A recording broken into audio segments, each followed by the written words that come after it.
after she introduces.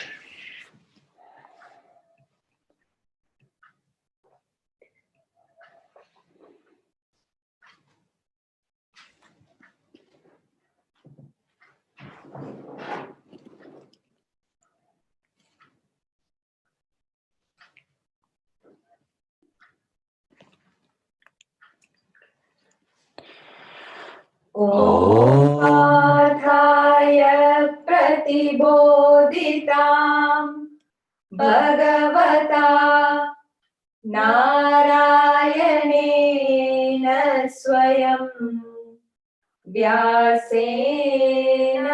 Gratitam Purana Munina Madhye Mahabharatam Advaitamritavarshini Bhagavati Ashtadashadhyayini Amba Tvamanusandagami Bhagavad Gite Bhavadveshini Namostute Vyasa Vishala Buddhe Pullaravindayata Patra Netra Yena Tvaya Bharata Taila Purnaha Prajwalito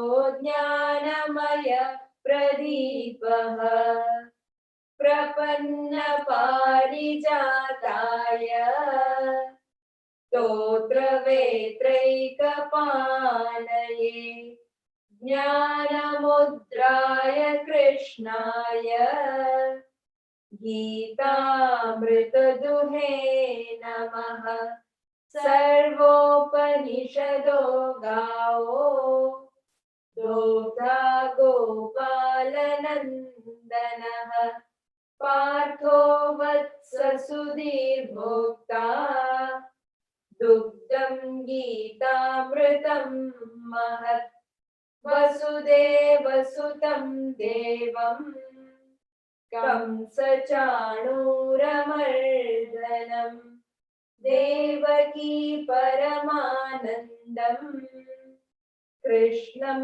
Vande Jagadgurum Bhishmadronatata Jayatratajala Gandharanilotpala Shalyagrahavati Kripena Vahani Karnena Velakula Ashwathama Vikarna Ghora Makara Duryodhana Vardini Sotirna Khalu Pandavairananadi Kaivartaka Keshavaha Parasharya Vachas Sarojamamalam Gitarthagandotkatam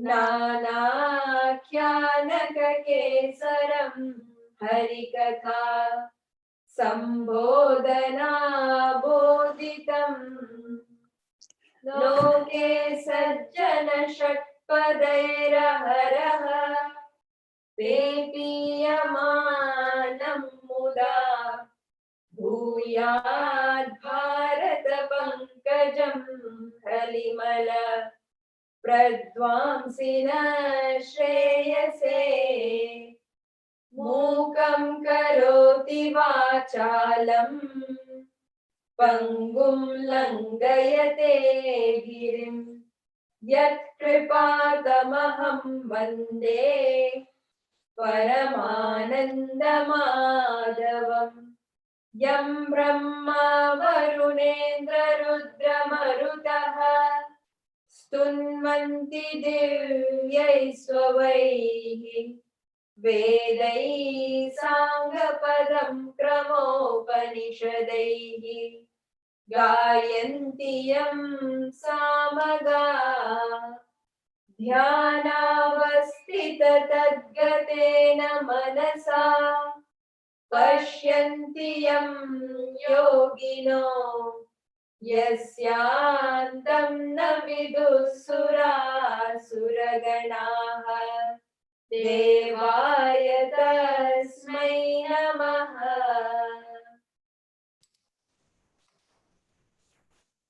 Thank you, Revati and Dipti, for that beautiful chanting of the Gita Dhyanam, or glory of the Gita. Hari Om, dear brothers and sisters. My name is Priya and I will be your MC for tonight's discourse by Sri M.K. Angajan. It is my privilege to extend a very warm welcome to you to this second evening of the discourse, where Angajanji will be unpacking the topic, Excellence to Greatness within the Bhagavad Gita. As a quick recap of yesterday's lecture, Angajanji reminded us this Song of the Lord is actually an instruction manual of life and living. We were also asked to reflect on one of life's most important questions, which we often grapple with, and that is, what is our purpose? Are we merely existing, or are we actually living? He also introduced us to the concept of a swadharma, or our true nature, what we inherently gravitate to, versus our paradharma, which is more alien nature. Without further ado, let me welcome Angajanji to lead us to tonight's discourse from the Bhagavad Gita, Excellence to Greatness.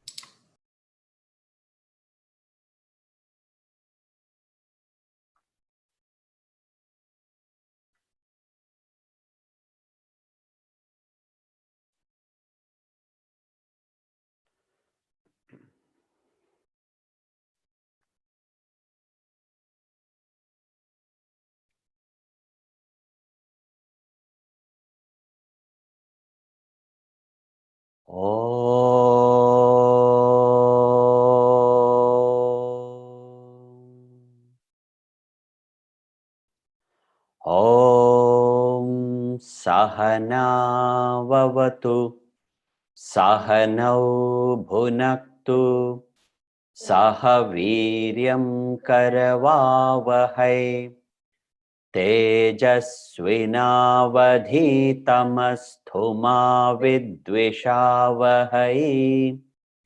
Om Shanti Shanti Shanti.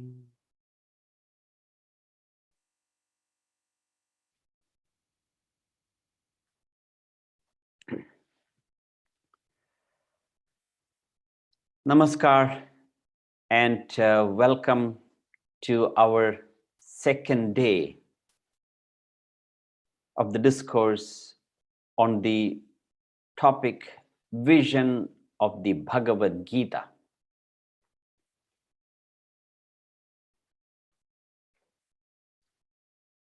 There is one faculty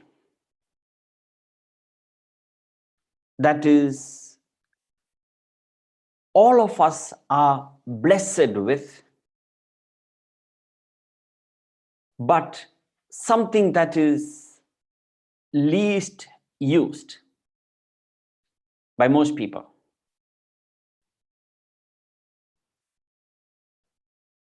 This faculty is so valuable, so powerful, but most people don't appreciate or don't know how to use it. This is called the choice of perspective. What is this choice of perspective that the Bhagavad Gita is talking about? Everything that we experience,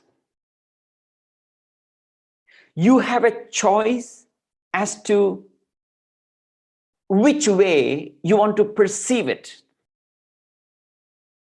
So this choice of perspective is as simple as that. Depending upon the perspective, it will make you happy or unhappy. For example, you can either complain about paying a lot of tax, or you can change your perspective and say, at least I have income. It is because I have the income, that is why I have to pay tax.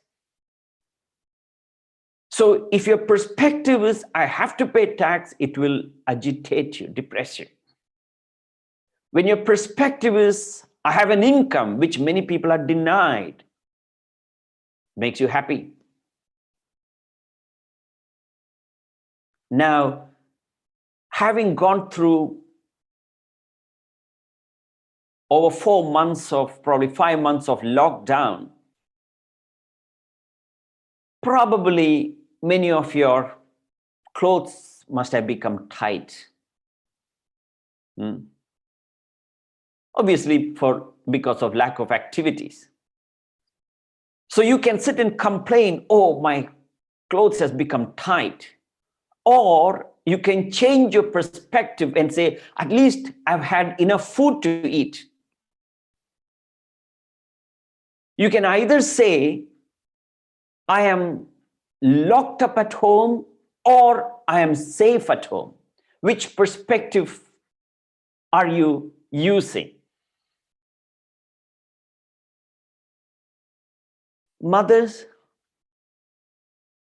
when you complain about your teenagers not doing the dish at home, you can complain about their inactivity, or you can say, at least they are at home, they're not in the nightclubs or pubs. If you can either complain about your husband being a couch potato, or you can say he's at home, at least he's not sitting in the pub and drinking. Which perspective do you take?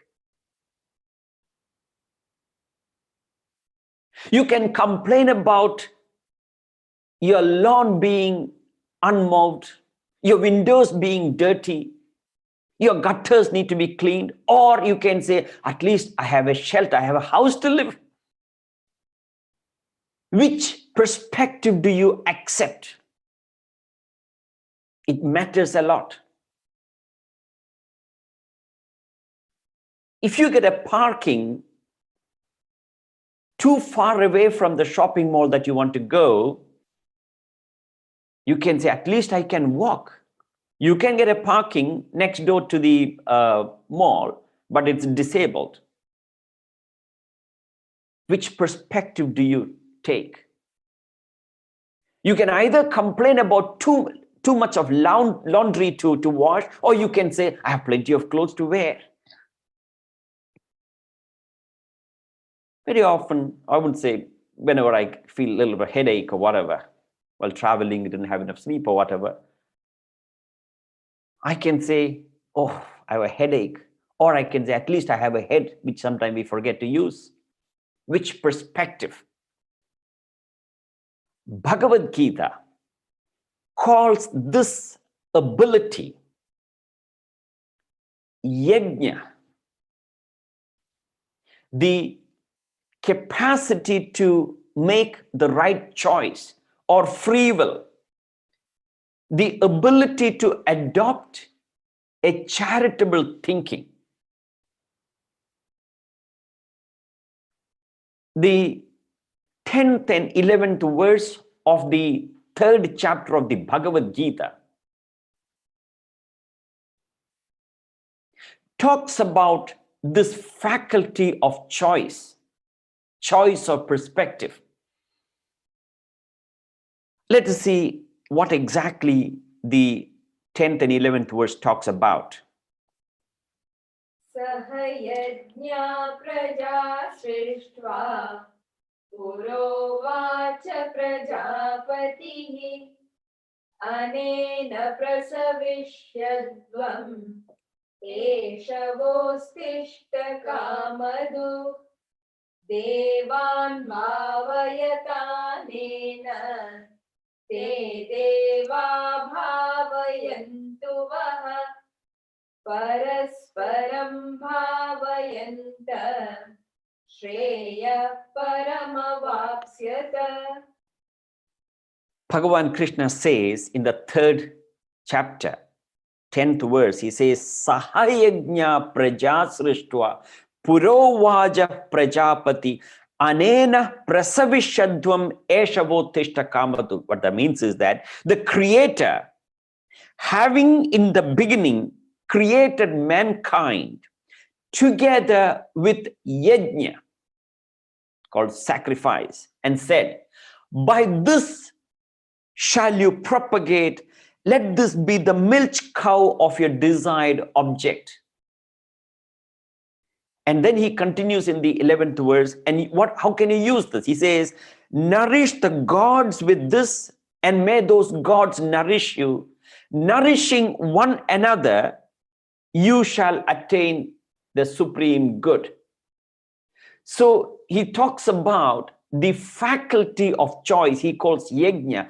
When Prajapati, the Creator, created mankind, and he gave a birthday gift, as it were, called yagna. That is the ability to make the choice, the ability to choose a healthy, a positive, or rather right perspective. It is called yagna. It is the ability to make sacrifice. And it is only available only for human beings. Other creatures are denied of this faculty of choice. Some people call it free will, as the very term suggests, it's free.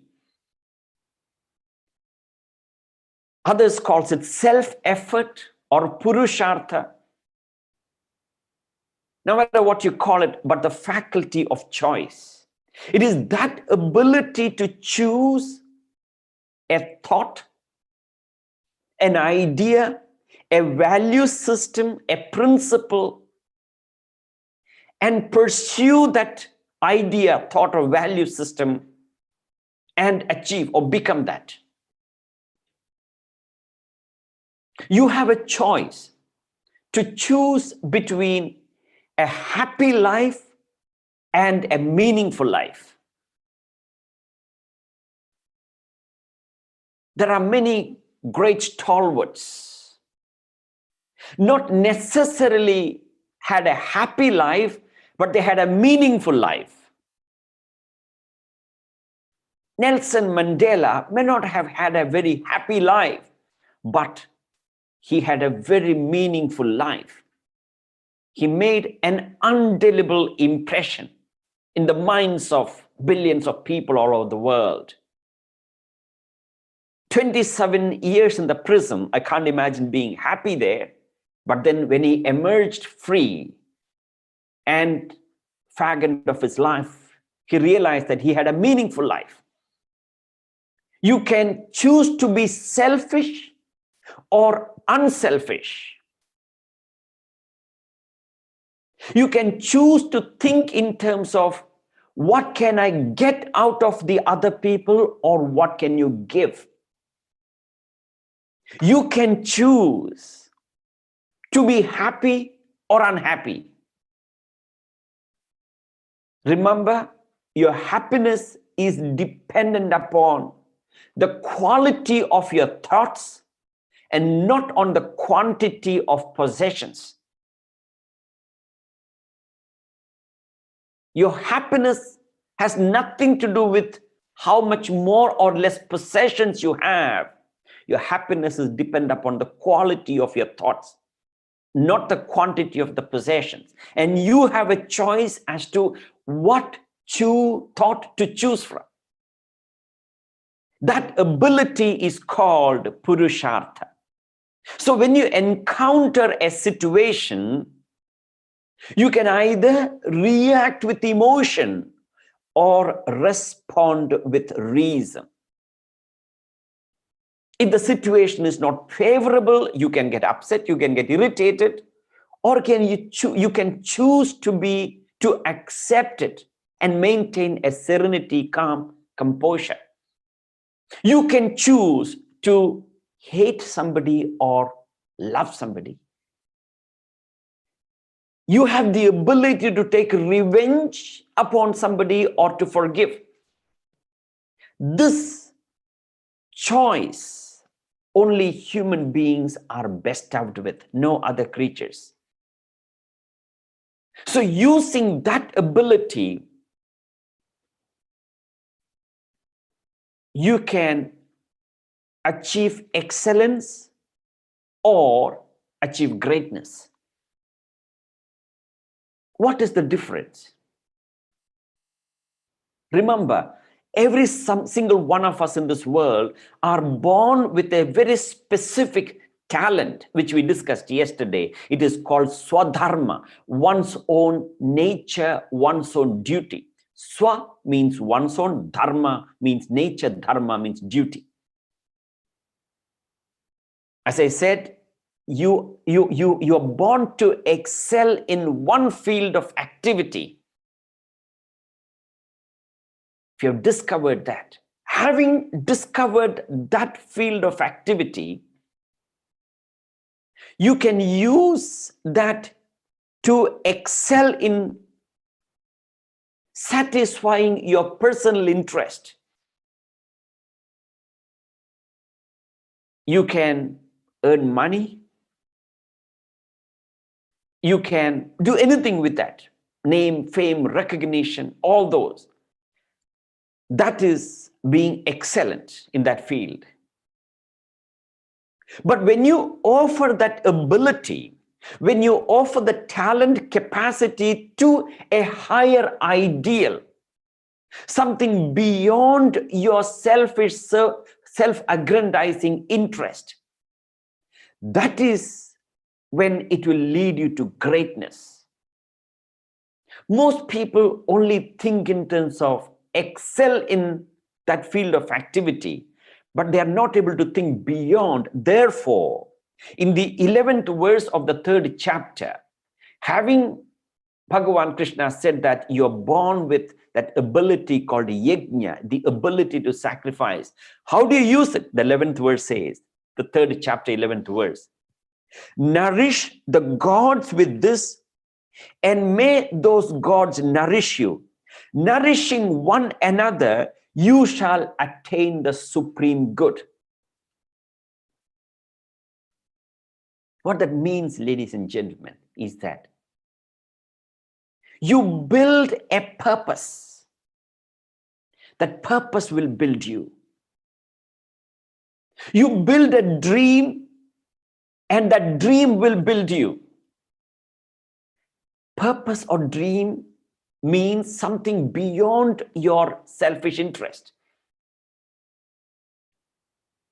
Nelson Mandela did not bother about building himself. He bothered about building a dream, a free South Africa. So did Mahatma Gandhi. So did a scores of saintly men and women in the world. Never bothered about their personal selfish interest or growth. They worked towards a higher ideal. And then what happened? That purpose built them. So he says, nourish the gods with this, and may those gods nourish you. Nourishing one another, you shall attain the supreme good. Gods, as you know, in the Hindu tradition, in the Hindu pantheon, there are numerous gods and goddesses. Each deity, each god represents an ideal, a purpose, a very specific field of activity.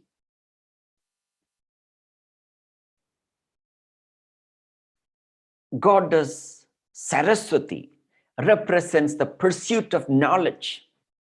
When you pursue knowledge, you can use that pursuit of knowledge merely to boost your intellectual arrogance, to claim that I know more than somebody else, or use that knowledge to make the world a better place to live in. If you think in terms of making the world a better place to live in, you don't have to worry about building yourself. That ideal, that goal, that purpose itself will build you. Nourish the gods with this, and may those gods nourish you. By nourishing one another, you shall attain supreme good. If you are a businessman or a businesswoman,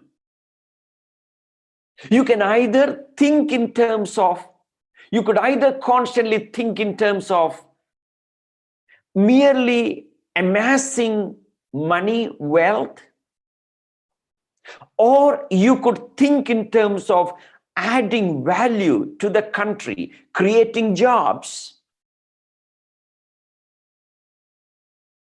You can think in terms of creating employment. Your customers, you're constantly focusing upon helping your customers, your employees, your suppliers, your investors. If you're continuously working towards the betterment of your customers who's in need of your product or services, you're genuinely interested in terms of welfare of your employees. You're genuinely interested in the welfare of your suppliers and your investors. Then you are nourishing a purpose, an ideal. You are taking care of a God, something beyond your selfish interest.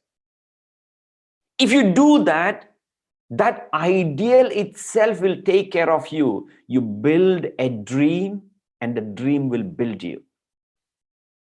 You build a purpose, that purpose will build you. That is what the Bhagavad Gita says. But unfortunately, because of our own selfishness and egocentricity,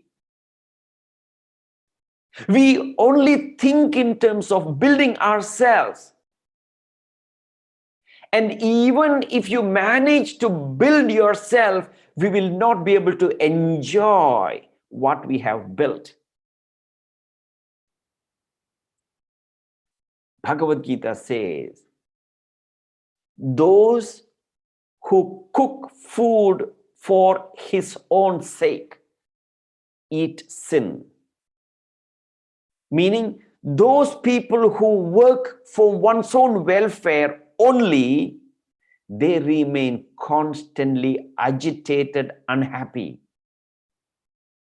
But those people who think in terms of the benefit of larger number of people, you will find them experiencing a deep sense of joy, satisfaction, contentment, despite the difficulties and challenges that they go through. They also have impediments, challenges, all sorts of things to do. But because their thinking process, they think in terms of something beyond their selfish, self-aggrandizing interest, they experience peace and happiness. Remember, no selfish person in the world is happy. No selfless person in the world is unhappy. So Bhagavad Gita is talking about how can we grow from excellence to greatness. You can excel in a field of activity when you focus upon, he's going to tell us later on in the Bhagavad Gita. But then he says, you got to find a purpose. We discussed that yesterday. Now, having developed that ability of yagna, sacrifice, how do we perform the right action? As I mentioned yesterday, there are two things. One is doing the right thing, and the other is doing things right. Everybody knows when it comes to doing the right thing, but not everybody necessarily know how to do things right. Doing the right thing and doing things right. To do the right thing, we don't need advice. If you ask an exquisite painter how to paint, he will tell you, you take the right color and apply on the right place. You'll get the beautiful paint. That is doing the right thing. But if you're not an artist, if you're not a painter, try painting. Try painting a horse.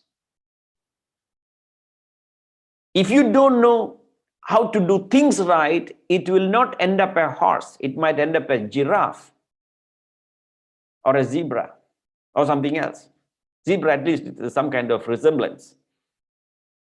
Or it can end up like a buffalo.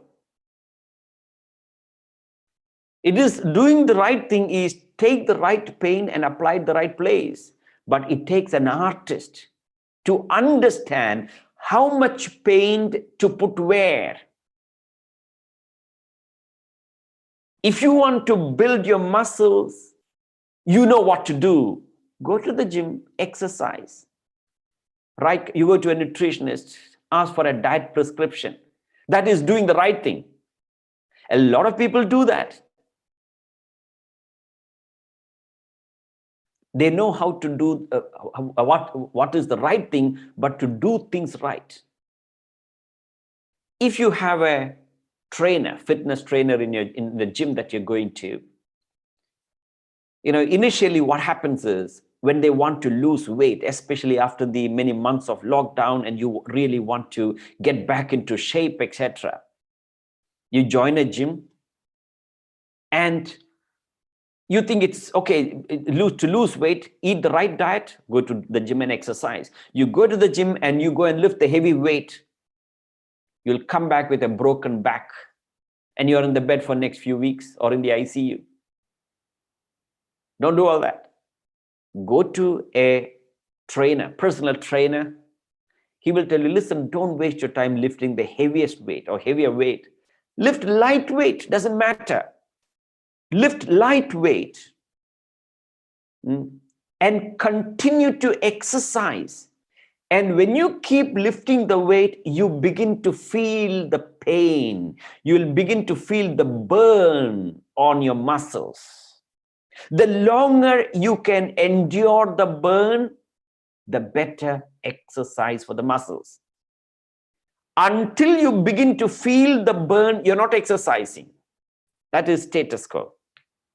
The real exercise is after several lifting, you gradually begin to feel the pain. That is the only time your muscle is being exercised. Longer you can endure it, the better it is. That is doing the right thing. Similarly, in life also, ladies and gentlemen, just because we have an MBA from a reputed business school in the world, one of the Ivy League universities in America, that doesn't necessarily mean that you know how to do the right thing. It is one thing to have the knowledge, degree, qualification. It is totally different to be able to how to manage your inner faculty, the inner resources. That is where the Bhagavad Gita comes in with the blueprint for success, the blueprint for ideal action. The 30th verse of the 3rd chapter of the Bhagavad Gita, one of the most fascinating verses in the Bhagavad Gita. So practical, so impactful, so meaningful, yet many people miss it. It teaches us how to perform right action. Let's read verse 30. Mai sarvani karmani Sanyasyadhyatma chetasa Nirashir nirmamo bhutva Yudhyasva vigatajvaraha.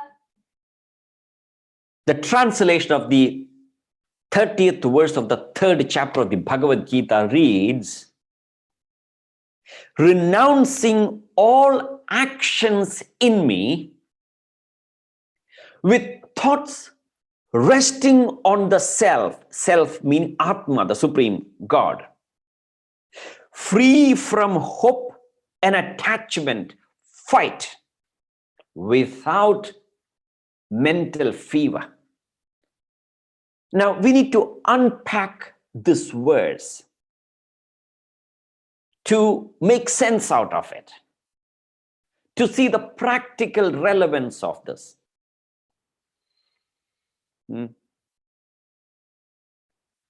He says, this is the blueprint for ideal action. Renouncing all actions in me, my sarvani karmani. Now, I'm going to pick the Sanskrit verses, Sanskrit words rather, and try to unpack each word. First of all, he says, what is an ideal action? Ideal action, perfect action envisages two things. Number one, ideal action must generate energy. Number two, it must also avoid dissipation of existing energy. You got to understand, think very carefully. You need to focus. This is not something that you sit and listen with dinner plate in front of you with a spoon. This is not a soap opera to sit and listen when you're having dinner. You got to finish all that before and gather your concentration and focus and sit and listen to these verses. If you happen to be listening while you are eating, that is not so respectful of this great scripture, Bhagavad Gita. You would rather finish that and give reverence to Bhagavan Krishna and his message here, because it requires focus, concentration. It'll work against you. So I assume that you've done all that and made yourself available for this 1 hour, 15 minutes. Ideal action envisages two things. Number one, action must build energy. Contrary to the popular belief is that action makes you tired. Work doesn't make you tired. It is work backed with selfishness and ego that creates worries and anxieties. That is what makes you tired. It is the negative emotion, fear and anxiety backing the action that makes you exhausted and tired. Action never makes you tired. The real rest, what is rest? Rest is when you are working very hard, dedicated to a higher ideal. That will give you inspiration. Work and rest are not opposite to each other as many people misunderstand it to be. The message of this verse here is that work and rest are not opposite to each other. It is the same thing. Work, intense work, dedicated to a higher ideal is rest. You will feel so relaxed. Then that will generate energy. And you must also avoid dissipation of existing energy. So let us analyze how when we work, it stimulates energy. A lot of people believe energy work makes you tired. In fact, for most people, waking up itself is a problem. They wake up tired because a lot of people don't know how to sleep. Sleep requires a preparation. It's not that you have dinner and watch some television and go and lie down. No, there has to be certain preparation. In fact, as you have heard, there is some interesting videos and audio books available on my website, mastery.vision. One of the audiobook is called 8 daily practices for life mastery, which actually gives you step-by-step tool as to how to begin your day and how to culminate your day. If you want to get hold of that, you can go to mastery.vision website. You'll get that. It gives you, I don't have time in luxury of time now to go into the detail how to explain that, but you need preparation to sleep so that when you wake up, you feel refreshed. But a lot of people wake up with tiredness, exhausted. And they're rushed, they feel very rushed, and they rush to work, and they reach the office 8 o'clock, and by 9:30, they are tired, they're exhausted, and they need to give a tea or coffee to pep themselves up. And some of them say, oh, I'm dog tired. And they want to take a cat nap also. Remember, tiredness is because of negative emotion, negative thought. One of the medical journals that I read a while ago, the author was talking about the dynamics of tiredness. He says, if you entertain strong negative emotions that produce a stress, like anger, jealousy, hatred, fear, vanity, all this negative emotion, even 10 minutes of entertainment of anger or hatred can consume energy that is required for about 10 hours of physical labor. 10 minutes of negative emotion can burn away a lot of energy that is required for a physical labor. On the other hand, if you're so inspired, if you're enjoying what you're doing, you could be working for hours together, physical labor. And every bit of it is enjoyable. And by the time you finish the day, you feel so refreshed. Yes, body might need some rest, of course. I don't refute that fact. Your body needs some rest, that's all. But your mind doesn't experience that fatigue. You feel energetic.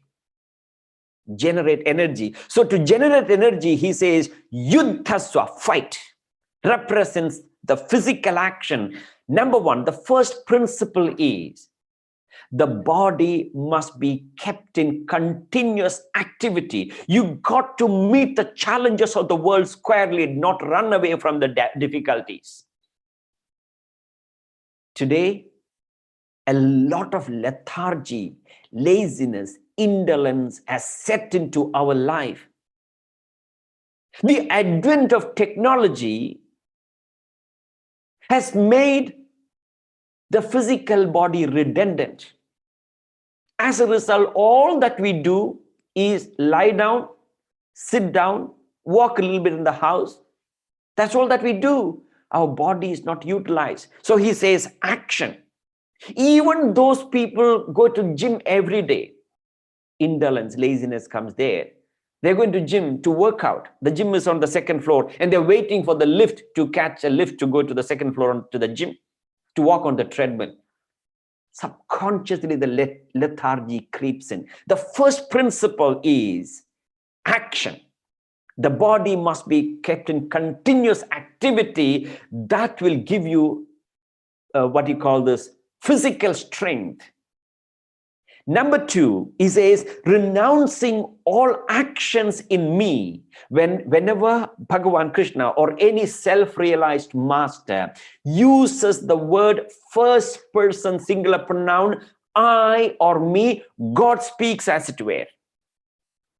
When they use the avatar, God realized people uses when they use the first person singular pronoun I or me, it means God speaks.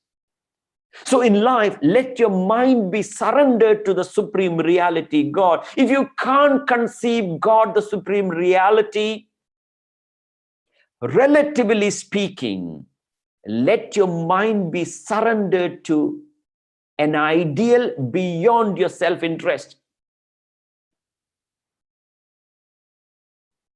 When a cricketer, or any sportsman for that matter, when a cricketer playing cricket, he can play the cricket either for the name in front of his t-shirt, or he could be playing for the name behind the t-shirt. As you know, in front of the t-shirt for the cricketer, national cricketer I'm talking about, they have the country name, and behind it is the person's name. So when they are working for personal reason, they feel fatigued. You're not surrendering to the ideal, but when you're playing, when the mind is surrendered to the country, a lot of positive dynamics takes place in his mind. We'll analyze one by one. So when he says, renouncing all actions in me, absolute sense, the highest ideal of Supreme Lord Krishna, or the God of your understanding. Relatively speaking, pitch up an ideal. Think of an ideal beyond your self-interest. That will give you mental stamina. Now, what is this mental stamina? Mental stamina is that ability to endure the difficulties and challenges. Mental stamina is that capacity to sustain the effort. And then he says, with the thoughts resting on the self. Sanyasadhyatma chetasa. Chetasa means buddhi, the intellect. Let the intellect be constantly visualizing the goal. This is the reference where Bhagavad Gita talks about the concept of visualization. The Western management thinkers and philosophers borrowed the principles from our Eastern literatures, visualization, and they repackage it and deliver it back to us.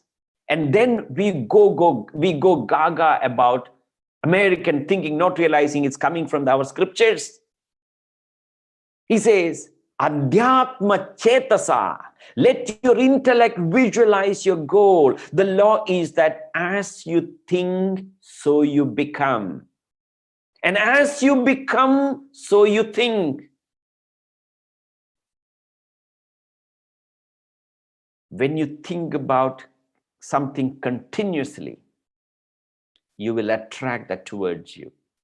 So physical body perform dynamic action, mind surrender to the ideal, intellect visualize the goal that you want to achieve, thus you generate energy. You develop immense power.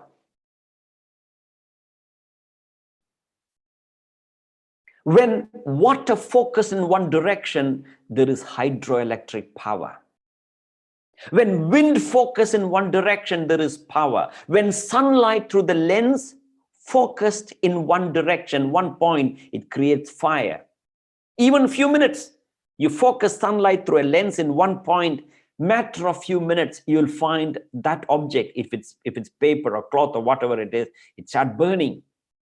Whereas you can hold the same lens with the same sunlight for hours together, but if your hand is shaking and there is no focus, you can hold for 10 hours or 10 days. It will not burn. Same sun and sunlight is there, but there is no focus. As a result, there is no energy. So here is a verse that teaching us how to build energy. There is a DVD also available on the website that you can buy. It is called Blueprint for Right Action. It discusses in greater detail. Having generated energy, you must also avoid dissipation of existing energy.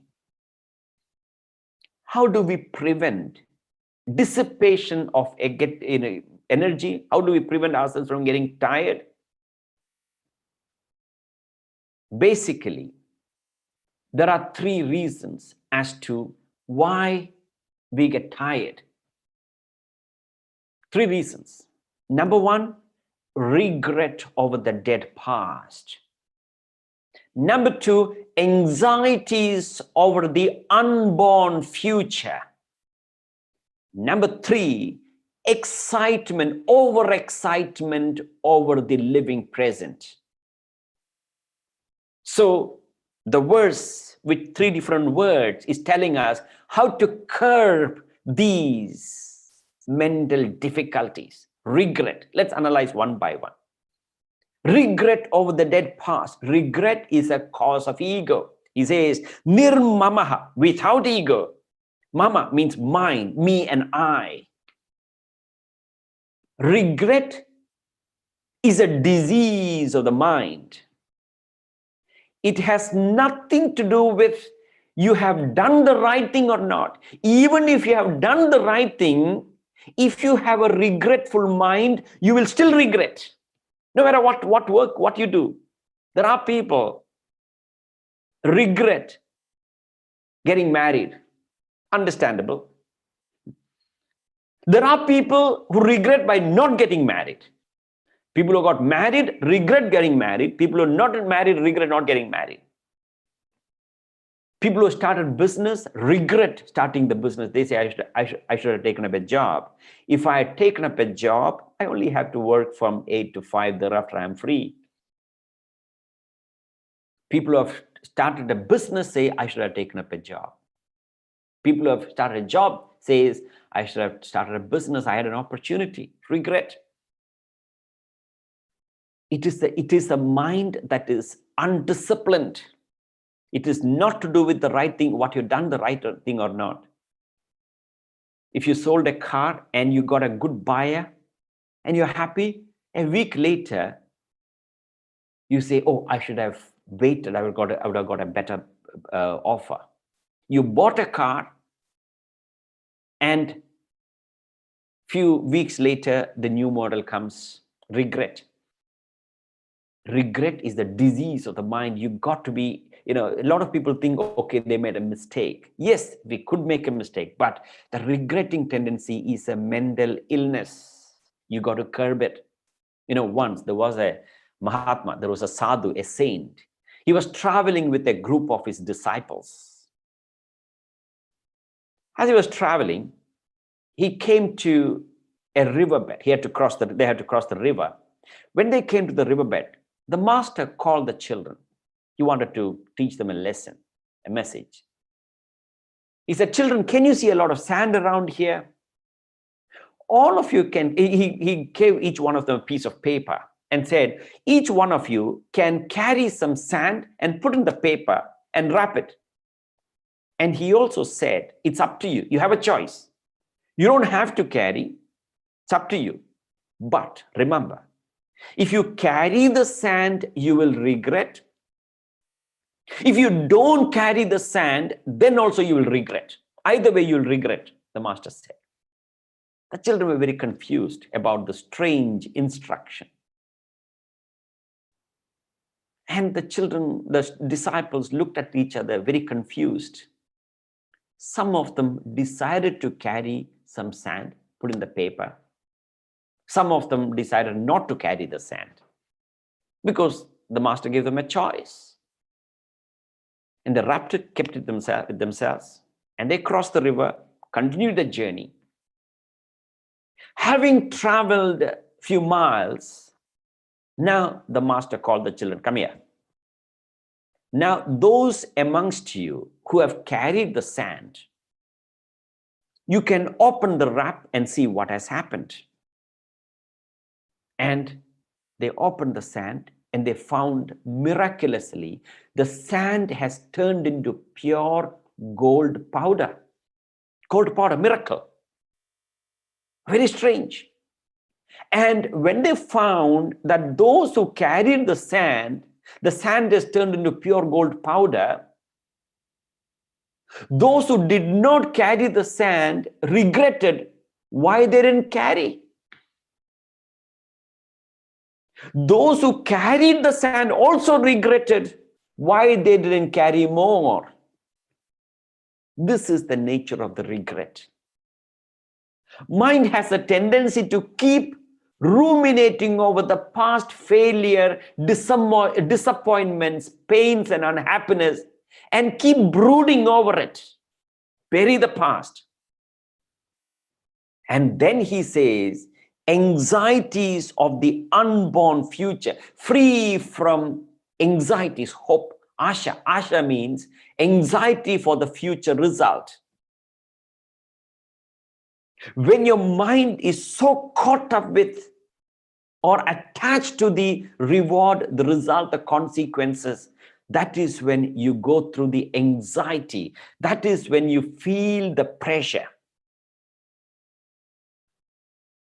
If you're constantly feeling the pressure of the result, it will adversely affect your leadership ability, your ability to discharge your duties.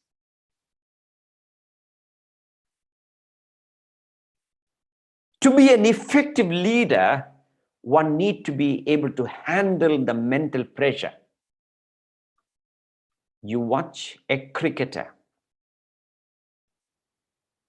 You find brilliant batting performance. Talking about a batsman, a batter. You find brilliant batting performance until he or she comes to the zone of 90s. The moment they reach the zone of 90, you will find, you can observe their body language. They're nervous.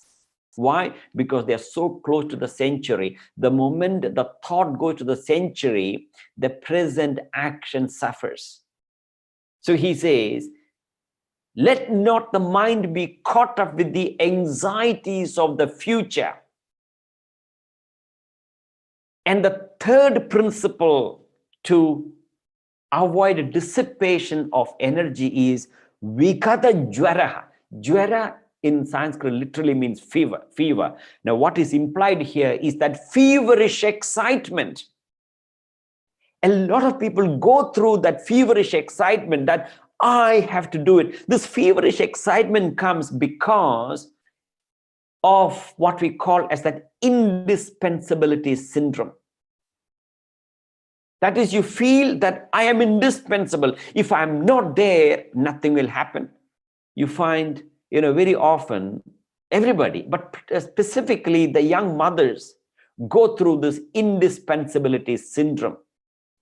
Especially when they have a newborn child, the mother feels that, oh, I have to take care of the child. If I don't take care of the child, who will take care of the child? And they get to that egoistic notion. And the child becomes the center of attention for everybody. And the moment the child goes through a little bit of fever, the mother temperature increases, spikes. Anxieties.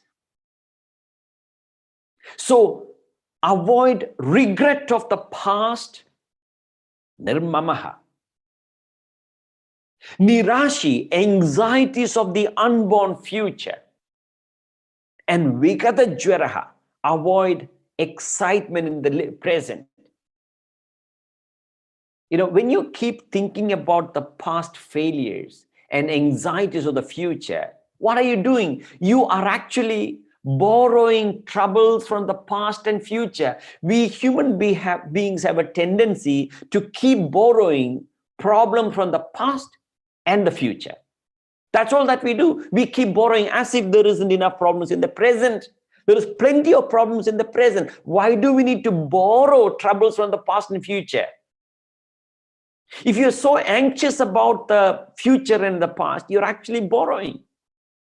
He says, don't do that. Never borrow troubles from the future, because if you worry about what may happen tomorrow, and if it doesn't happen, your worry is a waste. It's futile, isn't it? And if it does happen, you have worried twice.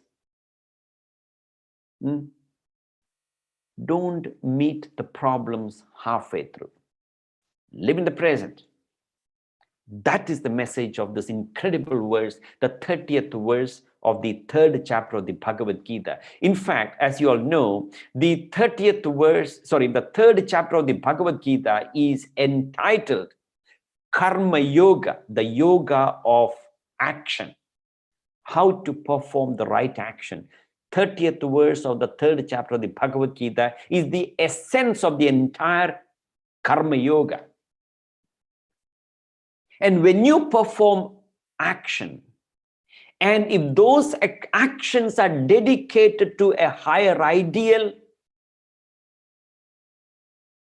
you move from excellence to greatness. Analyze the lives of those people who did that.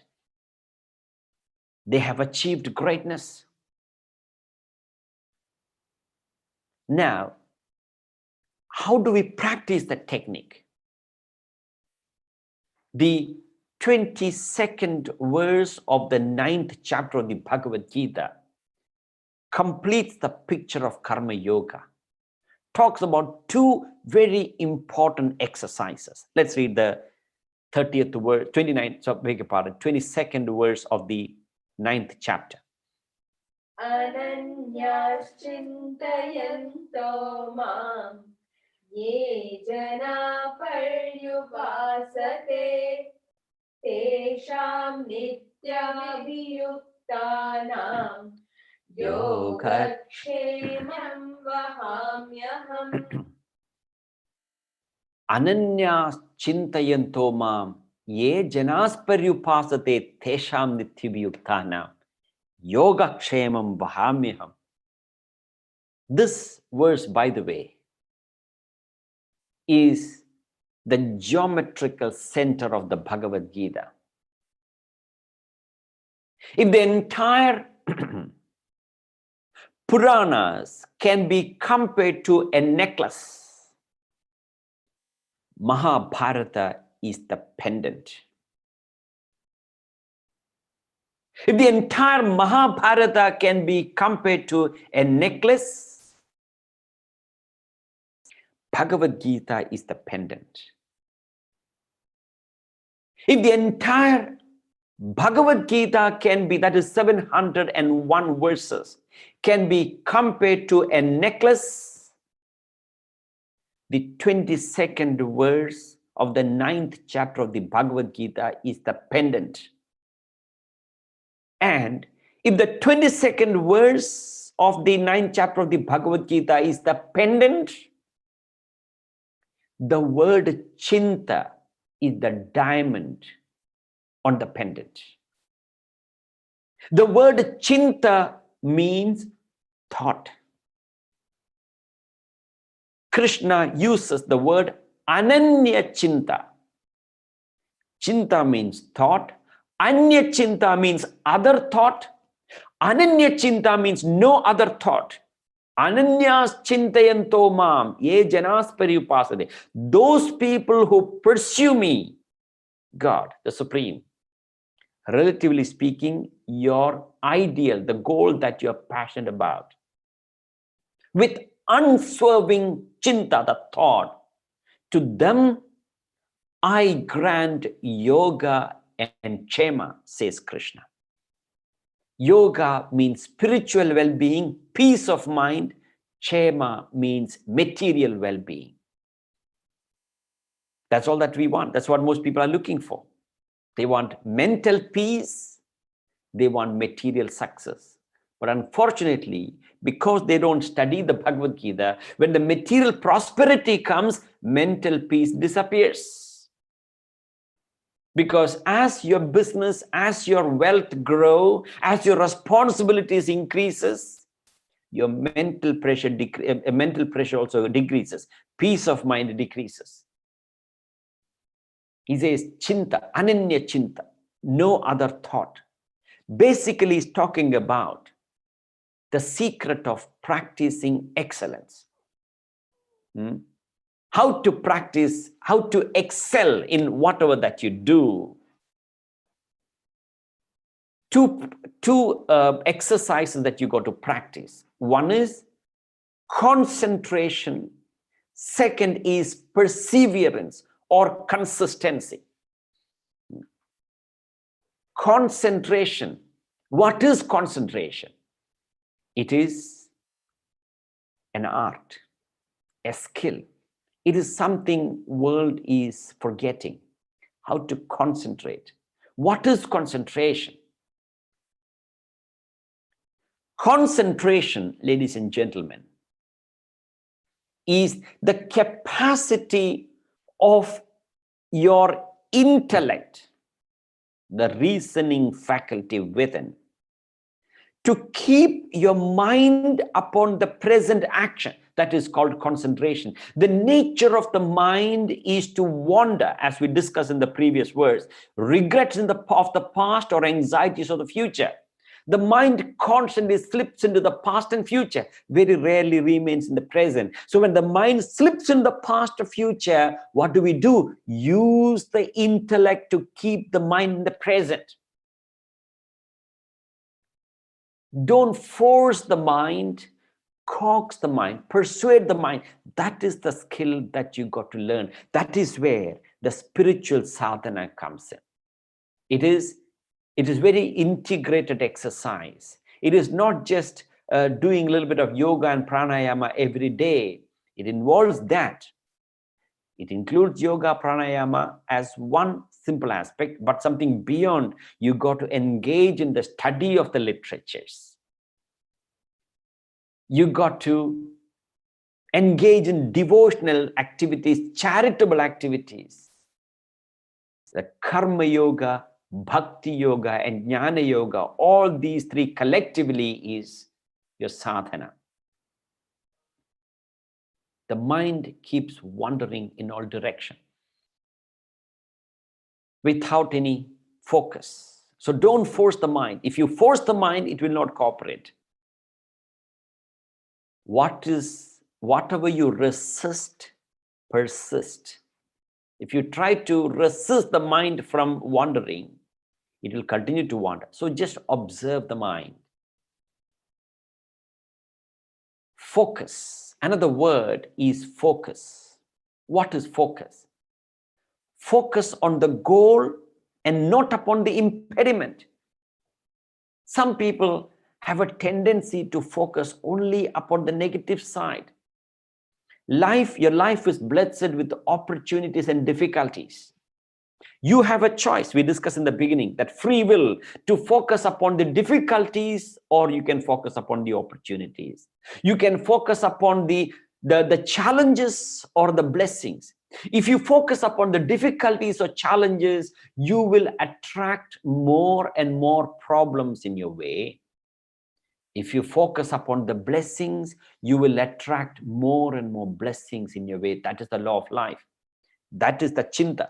So this particular verse, the 22nd verse of 9th chapter, is basically dealing with the law of focus. Chinta. What are you focusing? Once, there was a lady who was a regular visitor to an ashram, a particular ashram. So the Swami, the guru in the ashram, was quite smart, clever, how to handle the disciples. So when the lady came to the Swami and said, Swami, I don't want to come to the ashram anymore. And the Swami asked, why? What happened? And she said, every time I come, I can see some people gossiping. They talk about all the useless things. Other people are, while the satsang or the discourse are going on, they are using their mobile phone and messaging, texting while the satsang or the program is going on. And look at the officials. They are power hungry. They fight for responsibility. They fight for power recognition. And she's listed a half a dozen things negative happening in the ashram. And the Swami was very calm and poised, composed. And then he asked the lady, before you conclude the decision, can I ask you for a favor? The lady said yes. And he summoned one of the disciples to bring a glass full of milk, brimful of milk, top. And he took the glass full of milk and gave it to the lady and said, can you do me a favor? Can you see the temple there? And adjacent to the temple, there is a Navagraha, the shrine of 9 planets, Navagraha. Take this glass of milk, brimful, go around the Navagraha 9 times. Take your own time. Go around 9 times and come back. That's simple. I can do that. So the lady took the glass of milk and went around, went towards the temple. And she took her own time to come back.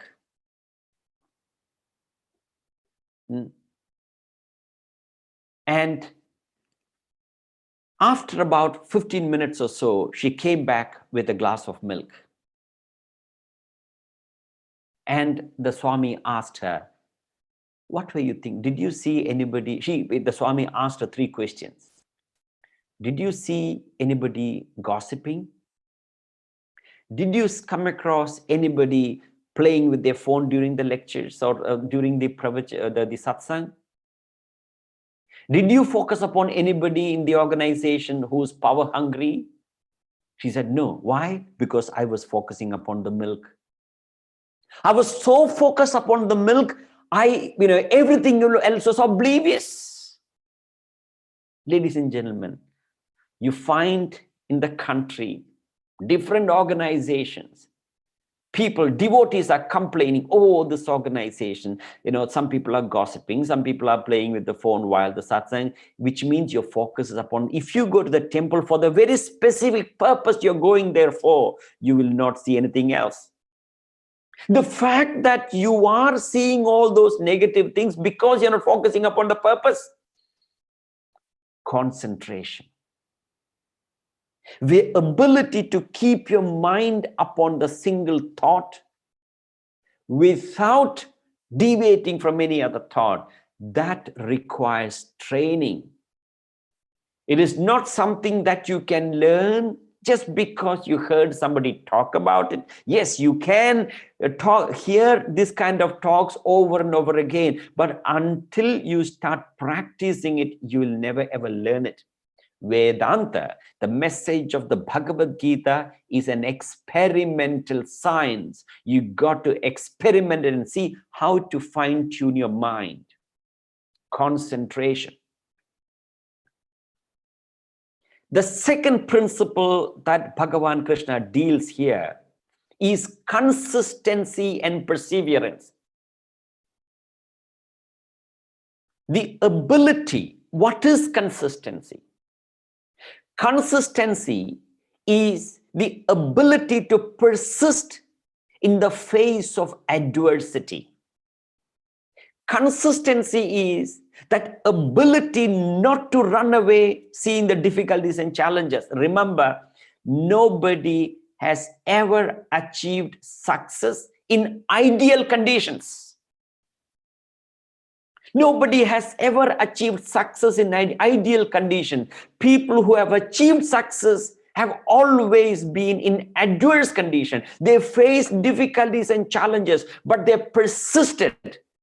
Persistence comes with your deep self-confidence, faith in your ability. That is where the persistence comes. So when you dedicate your action to a higher ideal, automatically you develop that self-confidence. Consistency is that ability to continue your action long after your initial inspiration is subdued. A lot of people take initiative when they're inspired. For example, you heard about a talk on health, right eating, exercise, etc. And you're so inspired about that talk, and you go and start exercising, join a gym and get a schedule for proper diet, etc. And those exercise and diet last for about a week or 10 days. They're not consistent. Why? Simply because they don't understand the value, the importance of it. So the ability to persist in the face of adversity. As you know, Thomas Alva Edison, in the process of inventing light bulb, a man of incredible perseverance, one of the greatest innovators ever, or I would say the greatest innovators ever. He had over 1,300 inventions he had patented. And when it comes to inventing the light bulb, he failed not once, not twice, not 10 times, not 100 times, 9,999 times. He persisted. And when he was asked, he said, I did not fail 9,999 times. I learned how not to make light bulb. There is light at the end of the tunnel. You watch Animal Kingdom. When you watch the Animal Planet or one of those channels, you watch that the cheetah, for example. Cheetah considered to be one of the fastest animal. They say when a cheetah, despite being one of the fastest animals, when it is chasing a prey like a deer, it misses 7 out of 10 times because the deer is running for his life. Cheetah is running for food. So obviously there is extra vigor in the running of deer. So cheetah fails. When the cheetah fails, what does the cheetah do? Try again. No wild animals go hungry because they keep trying. If it fails, they try again. The cheetah says, oh, I missed my goal, missed my target. Let me go and commit suicide. Cheetah doesn't do that, tries again. But unfortunately today, a lot of people can't handle failure. Institutions, academic institutions may teach how to succeed. They don't teach how to handle failure. It is equally important to learning to succeed is important. But how to handle failure is equally important. The ability to take failure gracefully. The ability to accept failure gracefully. If you don't have the courage to accept failure, you will not be able to take initiative. Why a lot of people are not able to take initiative in whatever they want to achieve? Because they are unable to handle failure. So consistency and persistence. So when you're consistent in your application, the law of incremental growth applies. There are two laws. One is the law of incremental growth, the law of exponential growth. When you are pursuing excellence and greatness, don't anticipate exponential growth. Accept incremental growth. Incremental growth is sustainable. What is incremental growth? Small actions consistently for a long period of time bring about a big change. This is what I would call SMB principle. Small actions, S stands for small actions, M stands for many times, repeatedly for many months together, or weeks or months. Big change. SMB, small actions, many times, big change. That is what is called the law of incremental growth. Let me analyze that for you with a story. There were two boys, youngsters, youth. They were given a choice. The choice was an offer was made. $3 million at once to choose, or the choice was 1 penny. The choice was $3 million on one side, 1 penny that will grow incrementally, that will grow double every single day. 1 penny becomes 2 tomorrow, day after tomorrow it becomes 4, like that. You can choose. Let's call these two characters Ram and Raj, let's say. Ram decided to accept $3 million, and Raj was more than happy to accept 1 penny that will grow double every day. And Ram looked at this other character, Raj, and said, how pagal, mad fellow, taking 1 penny, $3 million. And then they accepted, and what happened? 1 penny became 16 pence after 5 days, because it doubles every day. And after 20 days, that 1 penny became $5,243. But still, $5,243 is far away from $3 million. What is 3 million compared to 5,000? Still insignificant. Ram was so happy that he made the right choice. He looked at Raj as a silly fellow. 29 days went by. This 1 penny became $2.9 million. 30 days, it became $5.8 million. 31 days, it became $11.6 million. That was the condition. 1 penny versus $3 million. 1 penny will grow double every single day for 31 days. At the end of 31 days, that 1 penny became $11.6 million. What I'm trying to say by the analogy is the power of consistency.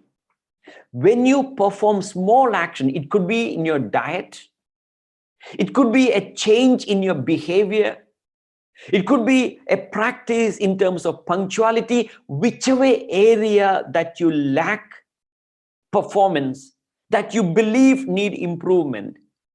Don't pitch up far-fetched ideas. Start small, but when you consistently do it over a long period of time, this law of incremental growth function, that is small action repeatedly for a long period of time, makes a big change. A lot of people have accomplished it. Usain Bolt had 9 gold medals in 3 Olympics.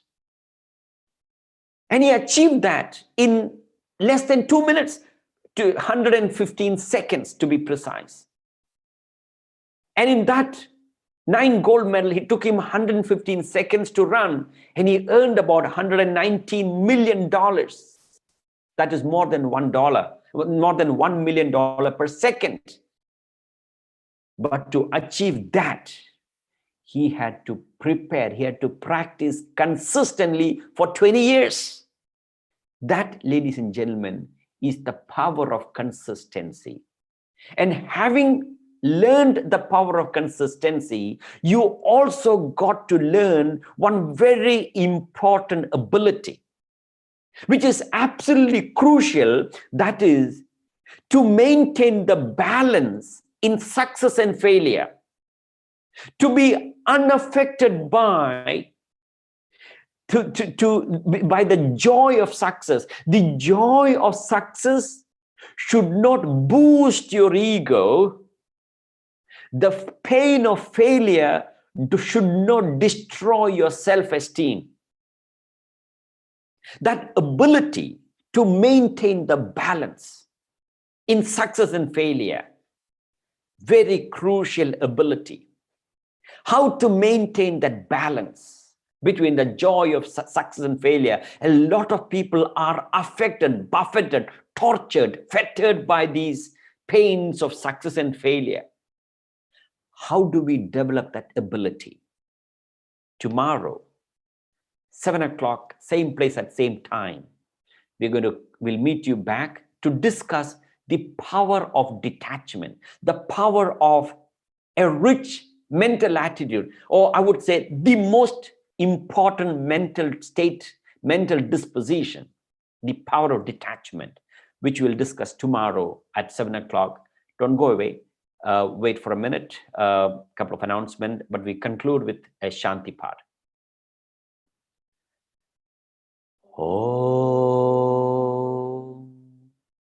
Om Purnamata Purnamitam Purnat Purnamudachyate Purnasya Purnamataya Purnamevavasishyate.